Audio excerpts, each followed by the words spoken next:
সবসময় রিলেটিভ এবং ফ্রেন্ড এবং আশেপাশের মানুষের বিয়েতে গিয়েছি, তাদের বিয়েতে আনন্দ করেছি, মজা করেছি এবং তখন ভাবতাম যে ইস আমার ভাইয়ের বিয়ে কখন হবে, আমি আমার ভাইয়ের বিয়েতে কখন মন মতো করে মজা করতে পারবো। তো ফাইনালি এবার আমার ভাইয়ের বিয়েও একদম হয়ে গিয়েছে, মানে আক্ট হয়েছে। এখন আমিও আমার ভাইয়ের বিয়েতে অনেক মজা করার মতো একটা সুযোগ পেয়ে গিয়েছি। আজকের এই ব্লগে থাকছে আমি আমার ভাইয়ের বিয়ের জন্য কি কি প্রিপারেশন নিয়েছি, কিভাবে প্রিপারেশন নিয়েছি, চলেন দেখে নিই।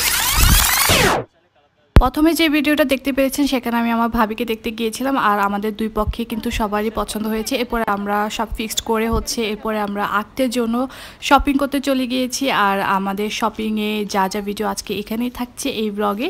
তো ফার্স্টে আমরা একটা শাড়ি পছন্দ করলাম, শাড়ি পছন্দ করার পর গায়ে হলুদের শাড়িও পছন্দ করে আসলাম। এরপরে জুয়েলারিগুলো আমরা পছন্দ করলাম, জুয়েলারি হচ্ছে আমাদের শাড়ির সাথে ম্যাচিং করে আমাদের ভাবি সব কিছু নিয়েছে। আর এই তো আমার আম্মু, এই তো ভাই, আর এই তো আমি একটু স্ন্যাপ নিচ্ছিলাম, তখন বসে বসে দেখছিলাম আর স্ন্যাপ নিচ্ছিলাম। এরপরে ভাবি এখানে সব কিছু পছন্দ করছে, হাতে দিয়ে দিয়ে দেখছে কেমন লাগছে ভাবিকে।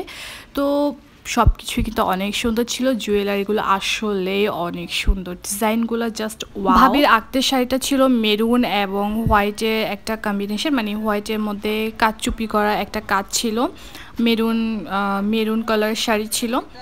আর সেই সাথে ভাবি হোয়াইট কালারের মধ্যে জুয়েলারিগুলো সিলেক্ট করেছে, হোয়াইট অ্যান্ড গোল্ডেনের একটা টাচ ছিল। এরপর আমরা জুয়েলারি কেনার পর একটু খানাপিনা করতে চলে গেলাম, কারণ অনেক খিদা পেয়েছে এতগুলো শপিং করার পরেও। এরপর খাওয়া দাওয়া করার পর আমরা জুতা কিনতে চলে গিয়েছি, কিন্তু জুতার যে ক্লিপটা ভিডিও সেটা নেওয়া হয়নি। এরপরে আমরা জুতো টুতো কিনে তারপর হচ্ছে আমরা বাসায় চলে এসেছি। পরদিন ভাবিদের পক্ষ থেকে ভাইয়ের জন্য এই সব কিছু পাঠানো হয়েছে আঁকতের জন্য। তো এগুলো দেখছিলাম আর একটু স্ন্যাপ নিচ্ছিলাম, কারণ আমার তো কাজই এটা, কারণ আমার তো ভাইয়ের বিয়ের ব্লগ বানাতে হবে। তো আমি এগুলো দেখছিলাম, সব কিছু ভিডিও করছিলাম, আসলে সব কিছুই অনেক সুন্দর ছিল। তো ভাইয়া এগুলো ট্রায়াল দিয়ে দেখছিল যে হচ্ছে কি না। দেন পরদিন আবার বের হয়ে গেলাম শপিংয়ের জন্য, হলুদের জন্য যা যা লাগে। আমরাও যে ভাবির জন্য শাড়ি জুয়েলারি পাঠাবো সেগুলোর জন্য কিছু ডালা নিচ্ছিলাম, আর আমরা এই ডালাতে করে হচ্ছে ভাবির জন্য এই সব কিছু পাঠাবো। তো আসলে এখানে অনেক রকমের ডালা ছিল, অনেক ভ্যারাইটিস রকমের ডালা ছিল। তো আমরা কিছু ডালা সিলেক্ট করেছি, আমরা 4 পিসে একটা ডালা নিয়েছি আর এই ঝুড়িটা নিয়েছি।